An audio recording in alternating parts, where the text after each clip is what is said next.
સર્વ વડીલો અને બંધુઓને મારા નમસ્કાર. બહુ જ ઉપયોગી આપણે સિરીઝ શરૂ કરી છે. તો જેમ રમેશભાઈએ કીધું એમ આજનું જે ચક્ર છે એ સ્વાધિષ્ઠાન ચક્ર છે.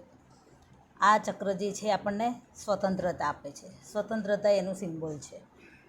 હવે ઇન્ટરલિંક કરવા માટે થઈને આગળનું જે ચક્ર છે એનું થોડું રિપીટ આપણે કરી લઈએ. તો અહીંયા આપણે ચક્ર જાગૃત કરવાની આ સિરીઝમાં વાત નથી કરતા. ચક્રને ઇનબેલેન્સ છે તો બેલેન્સ લાવવાની વાત કરીએ છીએ, જેથી કરીને આધ્યાત્મિક જગતમાં અને ભૌતિક જગતમાં આપણી જે યાત્રા છે એ સુગમ અને સરળ બને, એના માટેની જ આપણે વાત કરીએ છીએ. એટલે બહુ અકલ્ટ નહીં આવે, સિમ્પલ જ આ સિરીઝમાં આપણે લઈશું. તો મૂલાધાર ચક્રની વાત કરી હતી કે એ આપણા જે ફિઝિકલ જે બોડી છે એનો મૂળ પાયો છે, અને એને લમ એ એનો મંત્ર હતો, રેડ એનો કલર હતો, અને એનું જે તત્વ હતું એ પૃથ્વી તત્વ હતું. હવે પૃથ્વી શું છે, બધાને ધારણ કરે છે. તો આપણે પણ આ પૃથ્વી ઉપર આવીએ છીએ તો સંસારનું ચક્ર આપણે શું કરીએ છીએ, આગળ વધારીએ છીએ, પ્રકૃતિનું ચક્ર. તો એનું જે તત્વ છે પૃથ્વી, જે આપણને શું આપે છે, સ્થિરતા અને સાથે સાથે સમતુલા આપે છે. બધે ડાર્ક ફોર્સ અને વ્હાઇટ ફોર્સ બંને છે આ પૃથ્વી ઉપર, છતાં પણ પૃથ્વી માતા એને શું કરે છે, બેલેન્સથી જાળવી રાખે છે બધાનું. પૃથ્વીનો દડો સહેજ એક સેકન્ડ માટે પણ જો અહીંયાથી તો અહીંયા થઈ જાય તો બધાનું આઈ બને. તો એને કેટલી સદીઓથી એ સ્થિરતા ધારણ કરી છે. તો આપણે પણ સંસારમાં અમુક વ્યક્તિઓ જે ખૂબ આગળ વધેલા હોઈએ છીએ, તો આપણે જોઈએ છે કે એના બોલવામાં, એના વાણીમાં, એના વ્યવહારમાં કેટલી બધી સ્થિરતા છે. તો એનું મૂલાધાર ચક્ર છે એ, હું એવું નથી કહેતી કે જાગૃત છે, પણ એ બેલેન્સમાં છે. તો એક સંતુલિત ગતિ આપણને જે મૂલાધાર ચક્ર છે એ આપે છે. એ સંતુલિત ના હોય તો શું થાય એની વાત આપણે ગયા લેક્ચરમાં કરી હતી. પણ એનો કલર જે લાલ છે એનું તત્વ પૃથ્વી છે, જે સ્થિરતા આપે છે, અને એના જે દેવ છે એ હનુમાનજી છે. એટલે જો કોઈને મંગળ દોષ હોય તો એનો કલર રેડ છે. તો મંગળ દોષના ઉપાયો આપણે જોઈએ છે કે અત્યારે સો કોલ્ડ જે હોય છે બધા લોકો, એ નાનો મોટો કોર્સ કરીને અંદર એનું પાછળનું જે સાયન્સ છે એ સમજ્યા વગર કેટલા બધા પૈસા લૂંટી લેતા હોય છે. તો કશું ના કરીએ પણ આપણે એ જે ચક્ર છે એને બેલેન્સ કરીએ તો પણ એનો જે દોષ છે એ નિવારી શકીએ છીએ. અને હનુમાનજીની ઉપાસના કરી શકીએ, એના બીજ મંત્રની ઉપાસના કરી શકીએ. એ જે કલર છે એના કલર્સ રિગાર્ડિંગ વેજીટેબલ્સ, ફ્રૂટ્સ આપણે કરી શકીએ. રેડ કલરનો વધારે ઉપયોગ કરી શકીએ. તો એવી રીતે કરીને આપણે એને બેલેન્સમાં લાવી શકીએ છીએ. તો આ જે ચક્રો છે બધી જ રીતે આપણને સાયન્સની દ્રષ્ટિએ, રૂટીન લાઈફની દ્રષ્ટિએ, શ્વાસની દ્રષ્ટિએ, આધ્યાત્મિક જગતની દ્રષ્ટિએ, અને ઓકલ્ટ એટલે સિદ્ધિઓનો જે માર્ગ છે, તંત્રનો માર્ગ છે, વામ માર્ગ છે, બધી જ રીતે એનર્જીના આ પોર્ટલ એટલે કે જે ચક્રો છે એ આપણને ઉપયોગિતા મૂલ્ય ધરાવે જ છે. આપણે હવે એને કેવી રીતે લઈશું એ આપણા ઉપર આધાર છે. તો મૂલાધાર ચક્રની વાત હવે આવે છે. આજનું જે ચક્ર છે એ સ્વાધિષ્ઠાન ચક્ર છે. સ્વ અધિષ્ઠાન એટલે કે પોતાના સ્વમાં કેવી રીતે વાસ કરવો. અત્યારે આપણે શરીરથી અહીંયા બેઠેલા છીએ, પણ જરૂરી નથી કે એવું વાક્ય કે કંઈક એવો શબ્દ અથવા અચાનક કંઈક એવો વિચાર આવે તો આપણે બીજે તરત જ મનની પાંખોથી શું કરી દઈશું, જર્ની કરી દઈશું. મનની પાંખોથી ત્યાં ક્ષણમાં જ આપણે શું કરીએ છીએ, પહોંચી જતા હોઈએ છીએ. તો મનની પાંખોથી આપણે નથી ઈચ્છતા છતાં આપણે બેધ્યાન બની જઈએ છીએ. તો આ બધી વસ્તુઓ જે પણ અત્યારે આપણે અજ્ઞાનતાના ફોર્સમાં છીએ, આપણે ડાર્ક ફોર્સમાં છીએ, બહુ બધી કુટેવોના આપણે શિકાર છીએ, તો છતાં આ બધી જે ક્યાંક એવું લાગે છે કે બધું જ છે જીવનમાં, સુખ, શાંતિ, પૈસો બધું જ છે, પણ એવું લાગે છે કે ક્યાંક બંધન છે. એટલે સમજી લેવાનું કે તમારી જે એનર્જી છે એ નીચેથી ઉપરની તરફ ગતિ કરી રહી છે. કારણ કે મૂલાધાર ચક્રમાં મેં ગઈ વખતે કીધું હતું કે કુદરતી તરફથી તમને મળી જ છે. તમારી ઉંમર થશે, તમારા જે હોર્મોન્સ છે એ સક્રિય થશે, એટલે એના સમયે એ કામેચ્છા જે છે એ જાગૃત થવાની જ છે. કામેચ્છા એ નેચરલી પ્રાણીઓ, પશુ, પક્ષી બધામાં મૂકેલી છે, અને એ જો ના મૂક્યું હોય તો સંસારનું ચક્ર આગળ પણ ના વધે. પણ એ કામેચ્છા જે છે એ પ્રકૃતિ તરફથી પ્રકૃતિનું ચક્ર ચલાવવા માટે છે. હવે તમારે એને સાધનાના મદદથી ઉદ્ધવગામી કરવાની છે. તો એની ફળશ્રુતિ શું? અહીંયા આપણે બેલેન્સની વાતની સાથે સાથે જો જાગૃતિની વાત કરીએ કે મૂળ આધાર ચક્રને જો જાગૃત કરીએ તો પરમ એનું ફળ, અલ્ટિમેટ એનું જે જીસ્ટ છે એ છે બ્રહ્મચર્ય, બ્રહ્મ જેવું આચરણ. આપણું જીવન આપણે પોતે બ્રહ્મમય બની જઈએ તો એ સાધનાનું અલ્ટિમેટ ફ્રૂટ છે. તો એ વાસનાથી લઈને બ્રહ્મચર્ય એ બંને એક્સ્ટ્રીમની વચ્ચે આપણે ફસતા હોઈએ છીએ. તો થોડી આપણી એનર્જીને આપણે બેલેન્સ કરીએ તો એ એનર્જી બેલેન્સ થઈને પછી ક્યાં જશે? ઉધ્વગામી, એટલે એ આવશે સ્વાધિષ્ઠાન ચક્રમાં. એટલે બધાને આપણને સુખ શાંતિ બધું જ હશે. પછી ઘણી વખતે એવું લાગે કે ક્યાંક બંધન છે, ક્યાંક અભાવ છે, કંઈક જીવનમાં ખૂટે છે. તો સમજી લેવાનું કે જીવનની જે ખૂટે છે, જેનો જવાબ તમારી પાસે નથી, તો એનો મતલબ કે તમારો અંદરનો જે આત્મા છે એ આ પિંજરામાંથી મુક્ત થવા માટેની હવે એક રાહ પકડવા માગે છે. એ રાહને આપણે શું કહીએ છીએ? આધ્યાત્મિક માર્ગ, સાધનાનો માર્ગ, એવું આપણે એને આ જગતમાં એવું નામ આપણે આપીએ છીએ. તો સ્વાધિષ્ઠાન ચક્ર છે એ બંધન એ જે છે એની નેગેટિવ ફોર્મ છે. હવે એ બંધનમાંથી આપણે શું કરવાનું છે? એ ચક્રની એનર્જીને બેલેન્સ કરીને ઉપર લઈ જવાની છે. એટલે કે આપણે સંપૂર્ણતઃ સ્વતંત્રતા આપણે પ્રાપ્ત કરવાની છે. એટલી સ્વતંત્રતા કે આ પૃથ્વી ઉપરનો એક પણ પદાર્થ, એક પણ ઈચ્છા, સ્થૂળ હોય સૂક્ષ્મ હોય, પદાર્થ, ઈચ્છા અને કોઈ સિદ્ધિ તમને બાંધી શકે નહીં. તો સમજી લેવાનું એ ચક્ર સંપૂર્ણપણે જાગૃત થઈ ગયું અને પછી એ જે ચક્રની એનર્જી છે એ મણિપુર ચક્ર તરફ આવે છે. એટલે એની જે પેલું કહે ને કે ડેઇલી બેઝિક જે નોર્મલ છે એ બંધન છે અને અલ્ટિમેટ એનું જે ફ્રૂટ છે, સાધનાનું જે ફળ છે એ સ્વતંત્રતા છે. હવે આ જે ચક્ર છે એનો જે કલર છે એ આંટીનો દુપટ્ટો છે એવો રેડ કલર છે, સિંદૂરી કલર જેવું છે. રેડ કલર ઓરેન્જ કલર અને રેડ કલરનું મિશ્ર છે. એનું જે તત્વ છે એ ક્યાંક ગૂગલ ઉપર અગ્નિ તત્વ બતાવ્યું છે, પણ અગ્નિ એનું તત્વ હું માનું છું એ નથી. એનું જે તત્વ છે એ જળ તત્વ છે. મૂલાધાર ચક્રનું તત્વ પૃથ્વી હતું. આ ચક્ર જે છે એનું જે તત્વ છે એ જળ તત્વ છે. હવે અહીંયા જળ એટલે લિક્વિડ, પછી આપણું બ્લડ હોય, દૂધ હોય, તેલ હોય, પાણી હોય કે કોઈ પણ ફોર્મમાં જે લિક્વિડ છે, તો લિક્વિડને કોઈ આકાર હોતો નથી. આપણે અહીંયા માની લો કે લિક્વિડને ઢોળી દઈશું તો એ કોઈ પણ આકારમાં એને શું કરશે? એની સીમાઓમાં એ બંધાઈ જશે. તો એવી જ રીતે આ તત્વની સાથે પણ આપણું શરીર સંકળાયેલું છે. જે મૂળ આધાર ચક્ર સાથે આપણું સ્થૂળ શરીર સંકળાયેલું હતું, તો સ્વ અધિષ્ઠાન ચક્ર સાથે આપણું ભાવ શરીર સંકળાયેલું છે, ઇમોશનલ બોડી. હવે થોડું પકડમાં આવશે કે આપણને આપણી ઈચ્છાઓ, આપણને આપણી વાસનાઓ શું કરે છે? બાંધે છે. તો હવે પેલું ધીમે ધીમે રહસ્ય પકડાય છે કે સારું કંઈક મને બાંધી રહ્યું છે. જીવનમાં સુખ શાંતિ, કુટુંબ, પૈસો બધું જ છે, પણ કંઈક મને બાંધી રહ્યું છે. તો એનો જવાબ જલ્દી મળતો નથી. તો થોડા સૂક્ષ્મ તરફ આપણે ગતિ કરીએ તો આપણને કોઈએ આ પૃથ્વી ઉપર બાંધ્યા નથી. આપણને આપણી ઈચ્છાઓએ જ અહીંયા આપણને શું કર્યા છે? બાંધ્યા છે.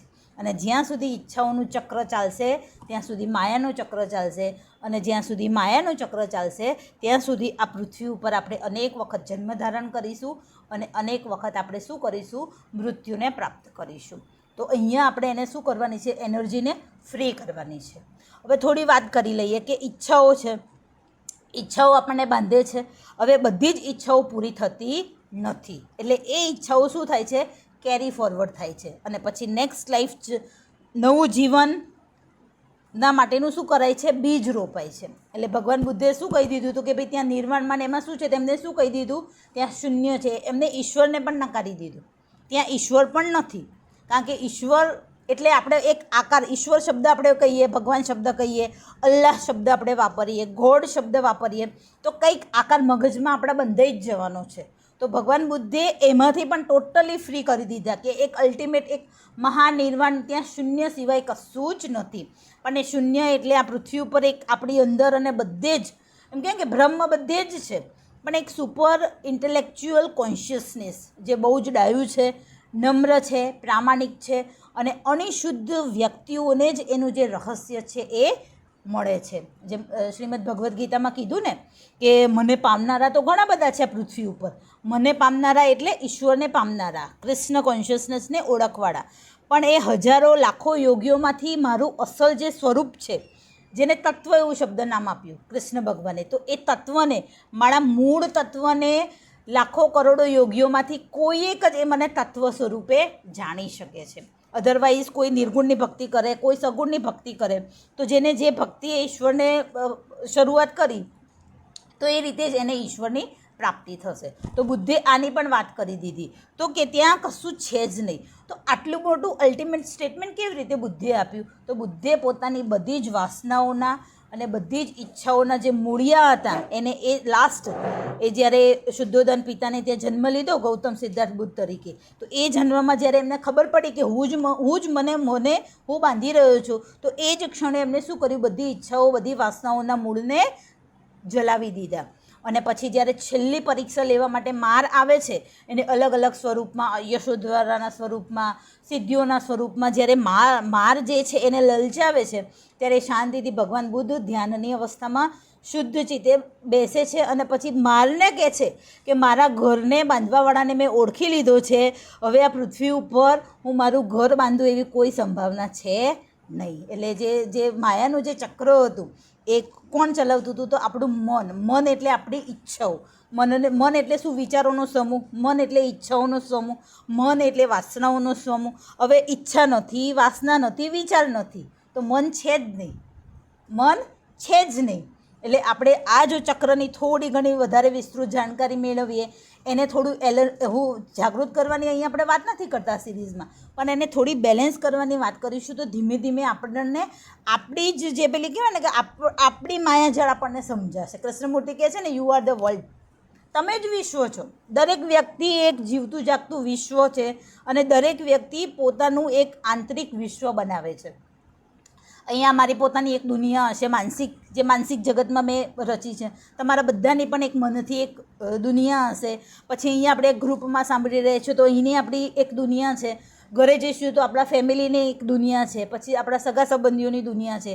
જે આપણે ધંધો, રોજગાર, નોકરી, બે પૈસા કમાવાના માટે જે પણ પ્રયત્ન કરીએ છીએ તો ત્યાં આપણી એક દુનિયા છે. એક રાજકીય જે આખા દેશને અને દુનિયાને ચલાવે છે તો એક રાજકીય દુનિયા છે. અર્થતંત્ર તો એક આર્થિક દુનિયા છે. તો દરેકના પોતપોતાના એક પ્લેટફોર્મ ઉપર પોતાની એક દુનિયા છે. પણ આપણી દુનિયાની આપણે વાત કરીએ તો મોટાભાગે આપણે વ્યક્તિઓને અને વસ્તુઓને છબીના સ્વરૂપમાં જોઈએ છીએ.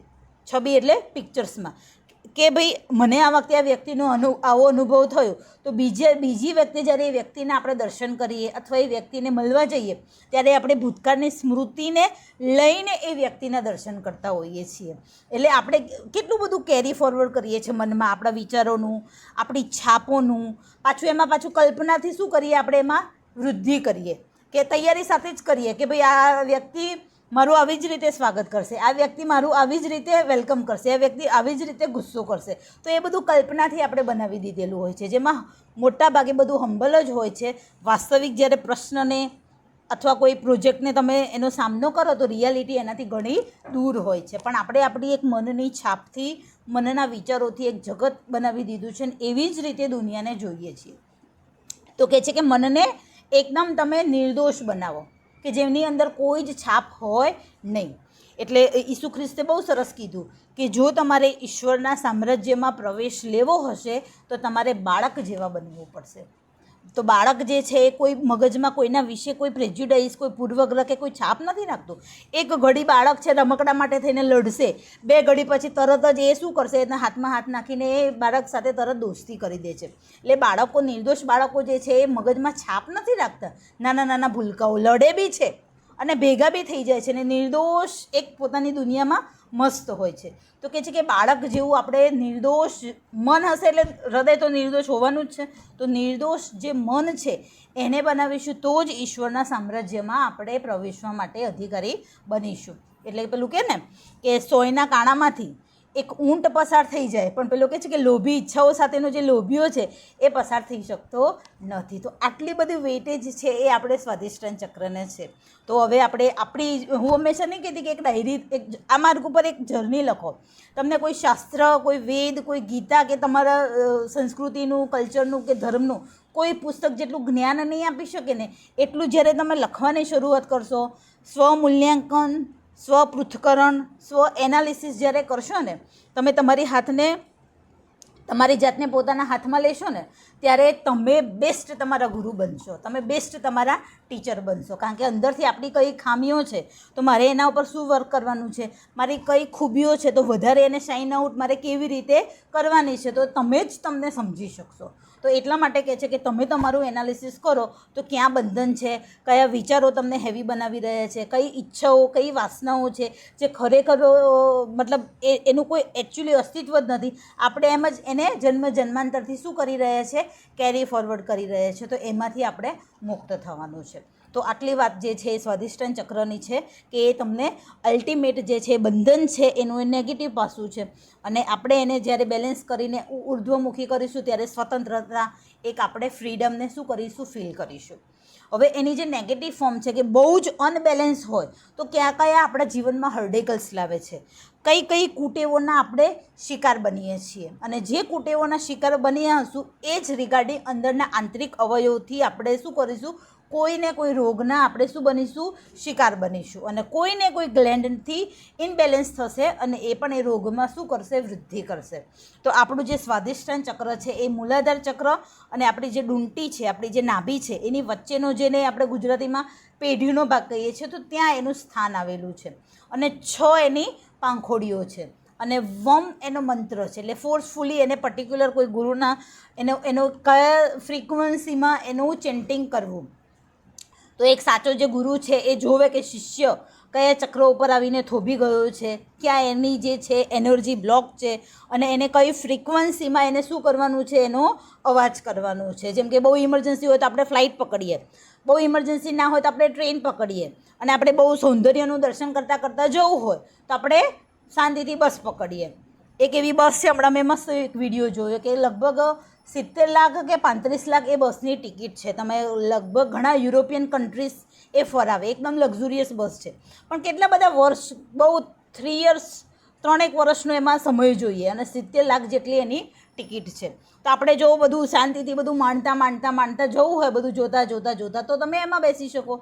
બહુ ઇમરજન્સી ના હોય તો ટ્રેનમાં, નહીં ઇમરજન્સી હોય તો ફ્લાઇટ પકડવી પડે. તો એમ આપણી ફ્રીક્વન્સી ક્યાં છે ને કેટલી જરૂર છે ને આ જીવનકાળમાં આપણે કેટલું ડેવલપમેન્ટ કરવાનું છે, તો એ ફ્રીક્વન્સીથી એનો પર્ટિક્યુલર એનું ચેન્ટિંગ આપણે કરવાનું હોય છે. તો એ વમ એનો એ છે બીજ મંત્ર છે. હવે આ જે જળ તત્વ છે, મેં કીધું ને ભાવ શરીર, તો જ્યારે એ બ્લોક હોય તો આપણી અંદર ઇનબેલેન્સ હશે, બધી જ જગ્યાએ આપણને અધૂરા પણ લાગશે. કોઈ પણ આપણે કાર્ય હાથમાં લઈશું, કોઈ પછી ઘરનું હોય, ઓફિસનું હોય, કે કોઈ પ્રોજેક્ટ હોય કે XYZ, કોઈ પણ કાર્ય આપણે હાથ ઉપર લઈશું પણ એને પૂરું પ્રોપર રીતે નહીં કરીએ તો સમજી લેવાનું કે આપણે આપણા સ્વાધિષ્ઠાન ચક્રો ઉપર વર્ક કરવાની જરૂર છે. ઘણા નથી કહેતા કે આરંભે શુરા અને અંતે અધૂરા, એટલે શરૂઆતમાં બહુ જ ઉત્સાહ હોય પણ છેલ્લે આપણે પછી શું થઈ જતા હોય છે, ડાઉનફોલ થઈ જતા હોય છે. તો છેક સુધી આપણી જે લીટી છે એ બેલેન્સમાં રહેવી જોઈએ. તો સમજી લેવાનું કે પ્રોજેક્ટને અધૂરો રાખીએ છીએ, કંઈક ગેરહાજર સમથિંગ મિસિંગ છે પણ એનો જવાબ આપણને નથી મળતો, તો આપણે આ ચક્ર ઉપર વર્ક કરવાનું છે. પછી સૌથી વધારે દુર્ગુણો, સૌથી વધારે કુટેવ કે જેના આપણે ભોગ બનેલા હોય છે, તો જ્યારે આપણું સ્વાધિષ્ઠાન ચક્રની એનર્જી ક્યાંક બ્લોક થઈ ગઈ હોય છે તો વ્યક્તિને ગુસ્સો બહુ જ આવશે, એ વ્યક્તિ ક્રોધી હશે, નાની બાબતમાં એ ગુસ્સો કરી બેસશે. એટલે એક તો એનર્જી ઓલરેડી બ્લોક છે, અને વધારે ગુસ્સો કરવા માટે આપણે એનર્જી જોઈએ, ગુસ્સો કરવા માટે પણ એનર્જી જોઈતી હોય છે. તો ગુસ્સો એ એનો એક દુર્ગુણ છે. તો જે ગુસ્સો જે છે એની એનર્જીને કન્વર્ટ કરીને આપણે શું કરવું પડે, પ્રેમમાં ધીમે ધીમે શું કરવી પડે, એનર્જીને ટ્રાન્સફોર્મ કરવી પડે. તો ધીમે ધીમે ભાઈ આપણને ગુસ્સો ક્યારે આવે, જ્યારે આપણું કહ્યું ધાર્યું ના થાય ત્યારે. તો એ શું બતાવે છે, dominant nature, I am something, એટલે કે ડોમિનન્ટ નેચર કોનો હોય સૌથી વધારે, જે ઇગોઇસ્ટ પર્સનાલિટી હોય એની, કે ભાઈ હું કહું એ જ સાચું. તો ધીમે ધીમે આ ભાવમાંથી આપણે મુક્ત થવાનું, અને સૂર્યને આપણો જે સન છે એને જોઈ શકીએ કે વિશ્વના કેટલા બધા દેશો સૂર્યનું દર્શન કરે છે, પણ સૂર્ય એક જ છે પણ આખા પૃથ્વીના આખા જગતને મતલબ શું કરે છે, અનેક દેશોને, મતલબ આ પૃથ્વી ઉપર જેટલા પણ દેશ આવેલા છે બધાને પ્રકાશ આપે છે. પણ ક્યાંક આપણે બપોર થઈ છે તો કોઈ જગ્યાએ રાત્રિ થઈ છે, આપણે સવાર થઈ છે તો કોઈ જગ્યાએ સાંજ થઈ છે. એટલે સૂર્ય એક જ છે, પણ એનું જે ચક્ર છે તો એના રેસ જે છે એ અલગ અલગ જગતના ખૂણે અલગ અલગ એનો અનુભવ થતો હોય છે. કોઈ જગ્યાએ સીધા કિરણો પડે છે તો વધારે ગરમી, આપણા ત્રાંસા કિરણો છે તો આપણને 40 ડિગ્રી સુધી બહુ એટલી બધી અસહ્ય ગરમી નથી લાગતી. કોઈ જગ્યાએ સીધા કિરણો પડે છે તો ત્યાં 25-22 ટેમ્પરેચરમાં પણ ગરમી લાગતી હોય છે. તો એક સૂર્યને આપણે અહીંયા વિઝ્યુલાઇઝ કરી શકીએ. એક પ્રિઝમ છે એને વિઝ્યુલાઇઝ કરી શકીએ કે એના કેટલા કોણ છે, અને દરેક પ્રિઝમમાં 7 જે મેઇન કલર છે જાનીવાલી પીનાલા એ રિફ્લેક્ટ થતા હોય છે. તો દરેક કોર્નર ઉપર આપણે જે કોર્નર ઉપર ઊભા રહીશું એ જ કોર્નરનો કલર આપણને દેખાશે. તો આવી રીતે આપણે જ્યારે ઈચ્છાઓ પૂરી નથી થતી ને હું કહું એ જ, તો ધીમે ધીમે આપણે સ્વીકાર ભાવ આપણે આપણું હૃદય મોટું બનાવીએ અને બધાને સ્વીકારીએ કે કંઈ નહીં, મારો આ મત છે તો સામેવાળાનો આ મત છે. એના મતને આપણે ખાલી નિગ્લેક્ટ ના કરીએ, પણ મનમાં તો સંગ્રહી રાખી શકીએ કે ભાઈ એનો આ મત છે. તો ધીમે ધીમે આપણે સ્વીકાર ભાવ જે છે એને આપણા જીવનમાં આપણે શું કરીશું, થોડું કલ્ટિવેટ કરવાની કોશિશ કરીશું તો ઓટોમેટિક આપણી એનર્જી છે એ શું બનશે, શાંત બનશે.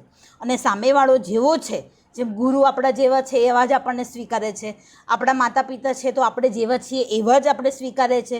આપણી કેટલી બધી ખામીઓ છે છતાં આપણા માતા પિતા આપણને પ્રેમ કરે છે, આપણા ગુરુ આપણને પ્રેમ કરે છે.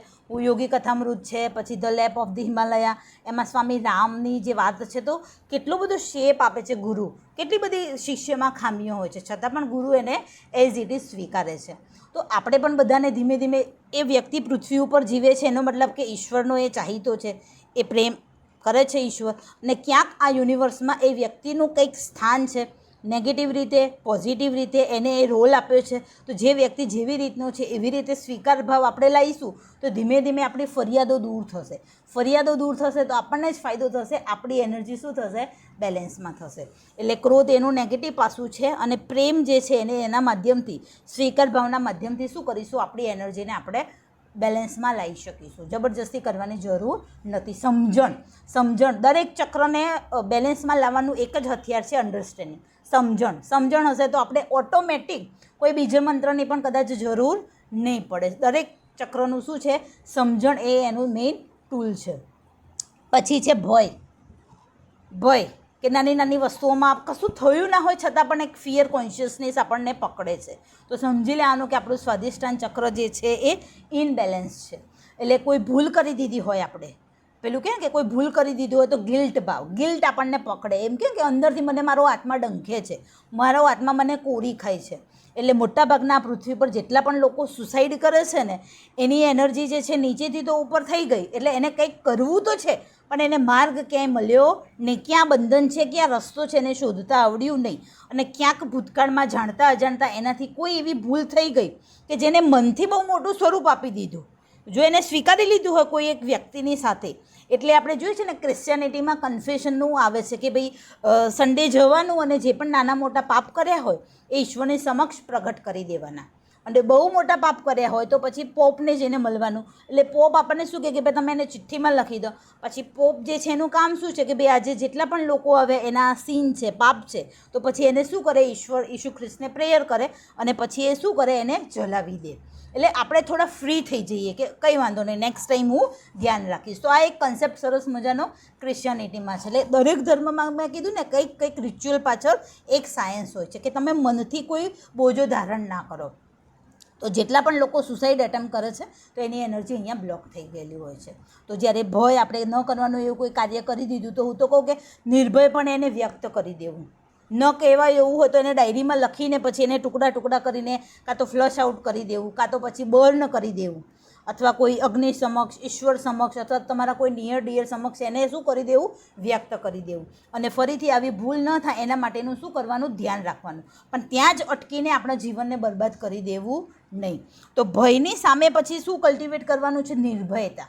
મેં કીધું ને આ ચક્ર જ્યારે જાગૃત થાય ત્યારે શું આપે છે, તમને સંપૂર્ણતઃ સ્વતંત્રતા આપે છે. બધી જ રીતે તમે એકદમ આત્મિક લેવલે પહોંચી જાઓ છો, તમે સ્વતંત્ર બની જાઓ છો. તો ભયનું અપોઝિટ શું છે, નિર્ભય બનો. એકદમ નિર્ભય બનીને તમે વિચરણ કરો. આ પૃથ્વી તમારી જ છે, તમારા માટે જ ઈશ્વરે બનાવી છે.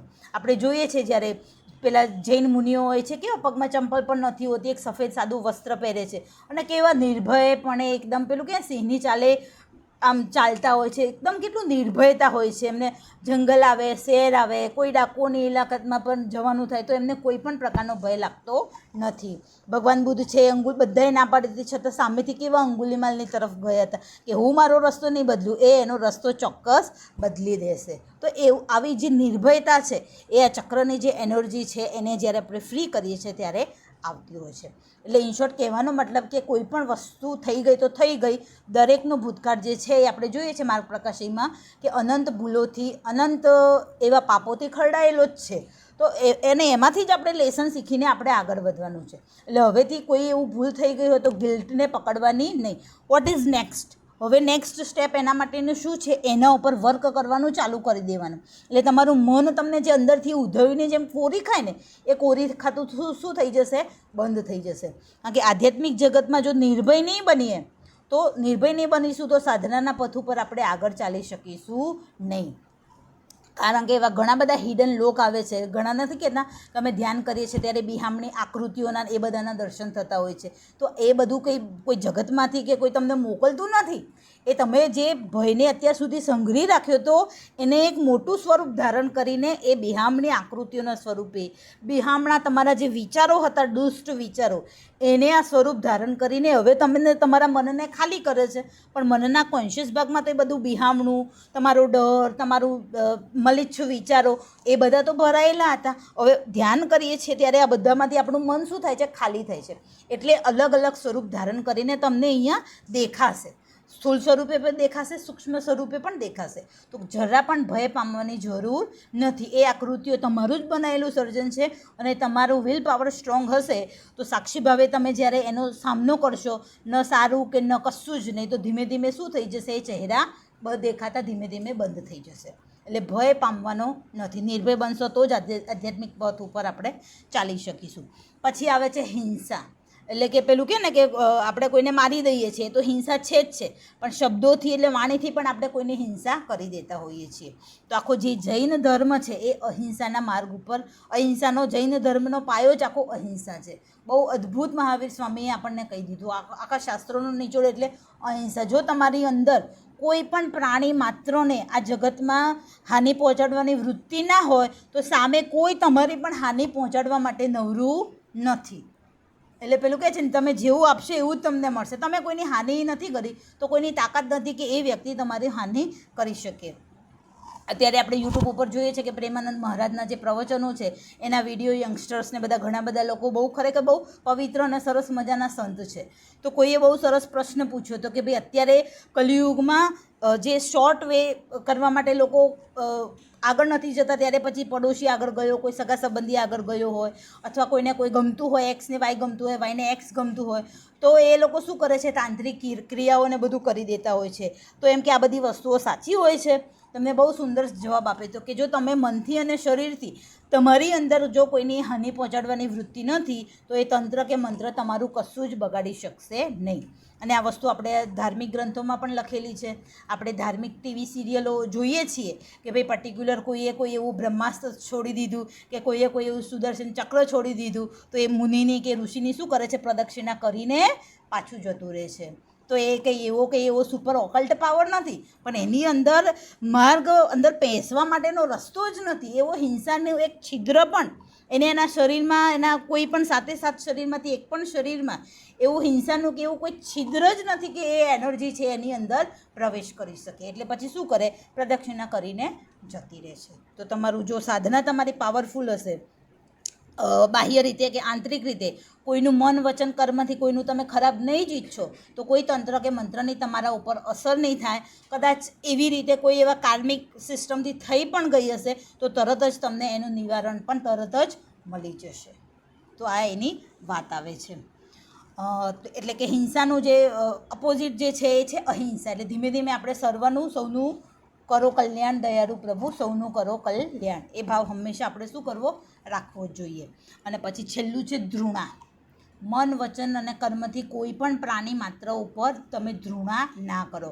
એ મેલો ગેલો છે, અપાઈસ છે, આંધળો છે, એટલે મતલબ કોઈ પણ વ્યક્તિ જે છે એ અષ્ટાવક્ર ઉપર ઘણા બધા લોકો એની હાંસી મજાક ઉડાડતા, પણ પછી એના જ્ઞાન જે છે એને બતાવી દીધું, નોલેજ ઇઝ ધ પાવર. એમ કલયુગમાં પણ નોલેજ તો છે જ, પણ મની ઇઝ ધ પાવર. પણ કોઈ ગરીબ છે એટલા માટે એની પાસે પૈસા નથી એની પાસે કોઈ એવું દવાદારૂના પૈસા નથી, ખાવા માટેના પૈસા નથી, એ બેઢંગો છે, કરિંગો છે, કોઢી છે, તો એ મજબૂરીના કારણે એ અવસ્થામાં અત્યારે છે. તો કોઈ પણને આપણે ધૃણા કરવી જોઈએ નહીં. એટલે ઈસુ ખ્રિસ્ત કહે છે ને કે તમે ઈશ્વરને પામતા પહેલાં તમે તમારા પડોશીને પ્રેમ કરો. એટલે પડોશી એટલે ખાલી કે બાજુમાંના ઘરમાં રહેતો હોય એ જ પડોશી નહીં, આખું આ જે જગત છે એ આપણું પોતાનું જ છે.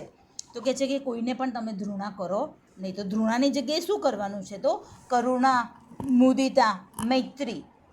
તો પ્રેમ છે તો એનાથી એક સ્ટેપ ઉપર છે કરુણા. જે સંતો છે એ બધાને પ્રેમ તો કરે જ છે, પણ એક સ્ટેપ એમનું આગળ હોય છે કરુણા. અને કરુણા કલ્યાણકારી હોય છે. ઘણી વખતે પ્રેમ આપણો મલિષ્ઠ હશે, ક્યાંક એમાં માયા હશે, તો ક્યાંક ને ક્યાંક આપણને પણ ફસાવશે અને બીજાને પણ ફસાવશે. પણ જો પ્રાણીઓ અને માત્ર પ્રત્યે કરુણાનો ભાવ હશે તો એ સર્વનું શું કરશે? કલ્યાણ કરશે. તો આપણે હવે અહીંયા ભય, ક્રોધ, હિંસા અને ધૃણા એની જગ્યાએ આપણે અભય, પ્રેમ, અહિંસા અને મૈત્રીનો જે ગુણ છે એને આપણે ધીમે ધીમે કલ્ટિવેટ કરીશું તો પણ આ ચક્રની જે એનર્જી છે એને આપણે સરસ મજાની રીતે બેલેન્સ આપણે કરી શકીશું. આ ચક્ર અનબેલેન્સ હોય તો કયા કયા રોગ થાય?